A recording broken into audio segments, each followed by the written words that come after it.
दोस्तों, इस दुनिया में बहुत से लोग ऐसे होते हैं जो भूत प्रेत पिशाच और हॉन्टेड जैसी बातों पर यकीन ही नहीं करते। लेकिन अक्सर हमने उन सबको इसका खामियाजा भुगतते हुए भी सुना है। राहुल भी उन्हीं लोगों में से था जो इन सब बातों पर यकीन नहीं करता था, या कहिए शायद करता भी था, मगर वो बेहद निडर स्वभाव का था। अक्सर निडर इंसान जाने अनजाने में कोई ऐसी गलती कर ही देते हैं जो उन्हें नहीं करनी चाहिए। कुछ ऐसी गलती राहुल ने भी की, वर्षों से बंद पड़े उस हॉन्टेड हाउस के अंदर जाने की, जहां भूत प्रेत और पिशाचों का वास था। राहुल उस डरावने और शरीर में सिरहन पैदा करने वाले अनुभव को शायद कभी भूल नहीं सकता। वर्षों से बंद पड़ा वो भूतिया मकान राहुल के पापा से लेकर दादाजी तक सभी ने यूं ही बंद देखा था।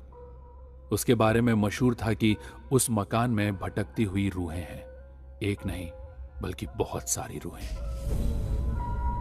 दिन हो या रात, डर के मारे कोई भी उस मकान के करीब तक नहीं जाता।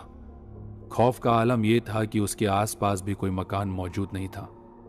बहुत बड़ा हवेली नुमा वो मकान अब जर्जर हालत में हो चुका था।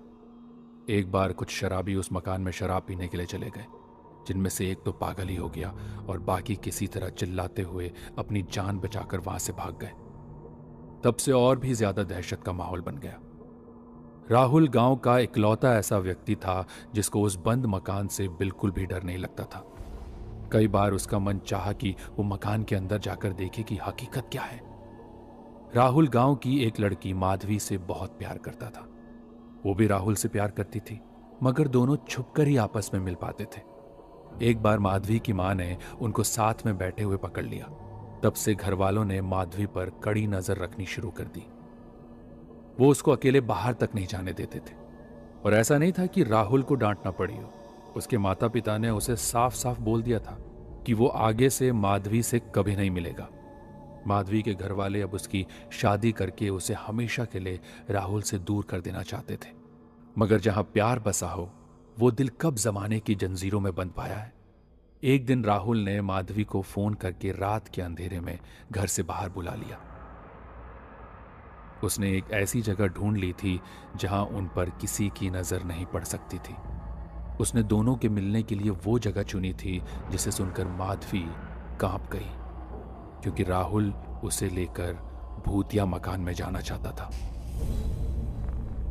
क्योंकि उसकी नजर में उन दोनों के मिलने के लिए इससे बेहतर जगह कोई हो ही नहीं सकती थी, क्योंकि वहां उनको कोई ढूंढने भी नहीं आएगा। माधवी वहां नहीं जाना चाहती थी, मगर राहुल के कहने पर वो राजी हो गई।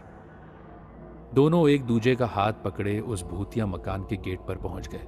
लेकिन उन दोनों को नहीं पता कि उसी पल ऊपरी मंजिल पर मौजूद कमरे की टूटी खिड़की से एक बदसूरत और डरावनी औरत उनको इस तरह देख रही थी जैसे मौका मिलते ही उनको कच्चा चबा जाएगी। उसने एक हाथ से छोटी सी बच्ची की उंगली पकड़ रखी थी। मां, क्या वो दोनों हमारा शिकार बनेंगे? कुछ जवाब देने के बजाय उस औरत ने उस बच्ची को अचानक से ऊपर उठाया और उसकी गर्दन में अपने पैने दांत गड़ा दिए। बच्ची की दर्दनाक चीखें वहां गूंज उठी। ये चीखें आगे बढ़ते हुए राहुल और माधवी के कानों में भी पड़ी। माधवी कांपती हुई राहुल से बोली, ये तो मुझे कहां ले जा रहे हो राहुल? अंदर तो मौत हमारा इंतजार कर रही है। हमको यहां से वापस लौट जाना चाहिए। उस भूतिया मकान का मेन गेट काफी बड़ा और लोहे का बना हुआ था, जिस पर जंग लगकर उसका रंग काला पड़ चुका था। काफी समय पहले उस पर लगा ताला भी टूटकर कहीं गिर गया था, मगर इतने सालों बाद भी गेट किसी तरह टिका हुआ था। राहुल ने उसे थोड़ा धकेला तो वो खुल गया। वो माधवी का हाथ थामे भीतर प्रवेश कर गया और अंदर का नजारा ठीक वैसा ही था जैसे सभी भूतिया स्थानों का होता है। झाड़ झंखार चारों तरफ उगकर काफी लंबे हो गए थे।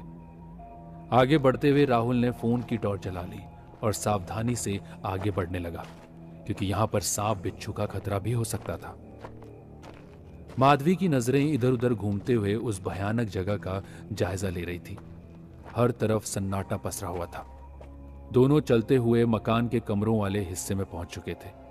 वहां कम से कम 10 कमरे मौजूद थे और ऊपरी मंजिल पर भी कम से कम 5 या 6 कमरे थे और दरवाजे तो नाम मात्र के ही बचे थे।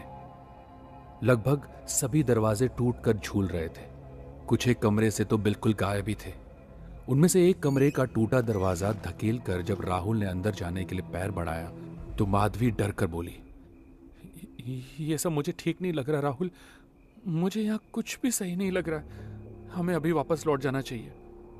राहुल ने उसका हाथ थामकर उसकी आंखों में झांक कर कहा, क्या तुम्हें मुझ पर यकीन नहीं है माधवी? मैं हूं ना साथ में, चलो मेरे साथ। राहुल माधवी का हाथ थामे भीतर प्रवेश कर गया। अंदर पहुंचते ही उन दोनों को एक तेज बदबू सी महसूस हुई, क्योंकि वर्षों से इस घर को किसी ने खोला नहीं था, इसीलिए सीलन और बदबू हर तरफ महसूस हो रही थी। छोटी ईंटों से बने इस घर की दीवारों का प्लास्टर लगभग उखड़कर नीचे गिर चुका था। फर्श के स्थान पर टूटा फूटा और गड्ढों से भरी जमीन थी। घर का जर्रा जर्रा उसकी वीरानगी की गवाह दे रहा था। हर कमरे में मकड़ियों के जाले और छछुंदरों का राज था। कुल मिलाकर वो स्थान इतना उजाड़ और मनहूस लग रहा था कि कोई भी वहां आना पसंद ना करे। मगर राहुल क्या सोचकर वहां आया था? यही सवाल माधवी के दिमाग में चक्कर काट रहा था। उसने राहुल से पूछ ही लिया, अगर गांव वाले और घर वाले हमें मिलते हुए देख लेते तो ज्यादा से ज्यादा क्या कर लेते? हमें पीट देते, गालियां देते।